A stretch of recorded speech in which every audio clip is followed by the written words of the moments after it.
The latest Canadian retail sales report suggests that the consumer is still spending despite the higher cost of living. So how does this set us up for the entire and holiday shopping season? We've entered it now. Joining us now to discuss, Maria Solovieva, economist with TD. Maria, great to have you back on the program. Thank you for having me back. All right, so we keep getting all these reports about how Canadian consumer is holding up, and it's sort of been remarkably well, I guess, at least on the headline numbers, considering what we've been going through. What are we really seeing here? Well, if you look at the recent retail sales report, it was primarily driven by auto sales, and also sales at gas stations. If you remove those effects, then core measures were actually quite weak, and especially on the volumes basis, so removing the price effects as well. Consumers are really feeling the pinch and not feeling that great. And the major reason is inflationary pressures. Not everyone wants to spend more and buy less. So I think this is really driving the sentiment of the consumer. And we are expecting it to persist, all right, because that pressure is not going away completely, at least for the time being. Another reason consumers are a bit pessimistic, I guess, is the fact that the cost of borrowing is rising. And in Canada, it's particularly affecting the mortgage holders, somebody who purchased houses and have a mortgage. And that's been driving the sentiment as well, because consumers are seeing the impact. About 50% of consumers will actually see the impact of higher interest rates by the end of this year. And another 50% will see it gradually over the next 3 years. So in anticipation for rising costs, they're also cutting back on spending. We can't blame them for that. So this is the month that, as we head into December, where we're expected to spend, right? The holiday season.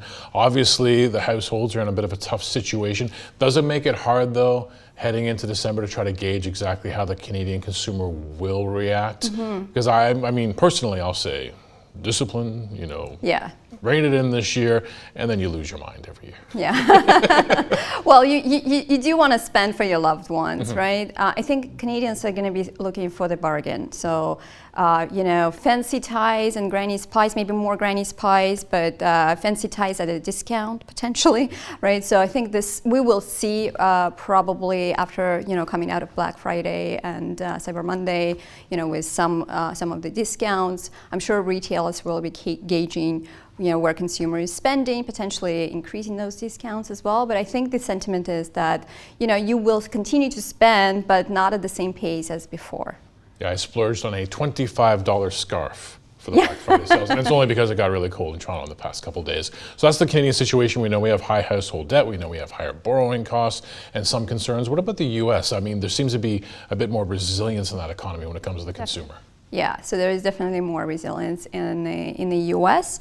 I would say if you look at the holiday spending, which basically excludes autos and trade at the gas stations, but does include e-commerce, those sales have been fairly much stronger in the U.S.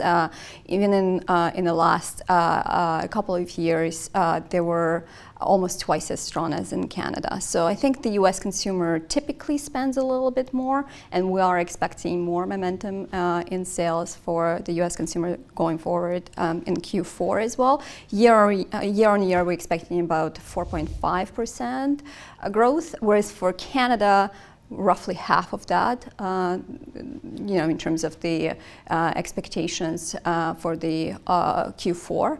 And that's typically what the case is as well, between the difference between Canadian and US consumer. But you're right to say that there is more pressure on the Canadian consumer in terms of, the cost of borrowing, just because it's a little bit, they have the impact, Canadians feel the impact of rising interest rates much sooner. And, the higher levels of debt also will suppress spending going forward.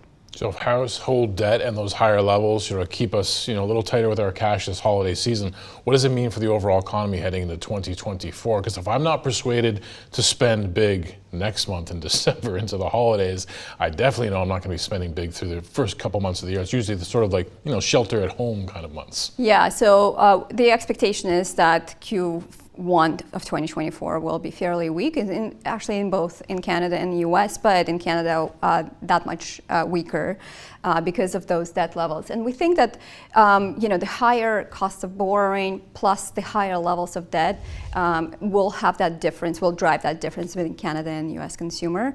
If you look at the very common measure of leverage, debt to income ratio between Canada and the US, Americans have been deleveraging since the global financial crisis, whereas in Canada we saw those levels, drive up. And now because we have elevated costs of borrowing as well, it's the same factor for the US, but the sensitivity is a little bit more for Canada, just the way the mortgage market is. So that if you deduct it from incomes and it drives the denominator lower, it kind of keeps the levels of the leverage ratios kind of elevated. And that's the major reason we have that wedge between Canadian and US consumer as well going forward. How do we bring it all back to monetary policy? I mean, obviously, it's been a year and a half or more of aggressive rate hikes trying to tame the economy. The Canadian consumer seems to be tapped out, seem to be holding on to their cash. That'll have an economic flow through, as you said, into next year. I guess two-part question. Is the Bank of Canada done, like really done? And if they are, when do they start cutting next year? Mm-hmm. We do think that they are done. There are, first of all, this slowdown in consumer spending is quite obvious, and it's what the Bank of Canada wanted to see. We also do have changes in the labor market, right? So there is the number of unemployed has increased from the lowest level by about 175,000. Also, job postings declined by about 25%. So, those are kind of things that the Bank of Canada will be looking at.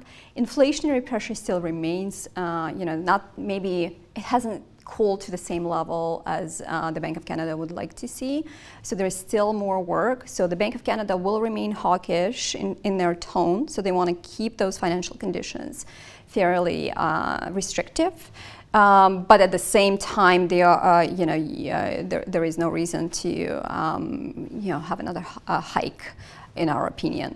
We do expect the Bank of Canada will start cutting in the second quarter of 2024, so pricing in for that.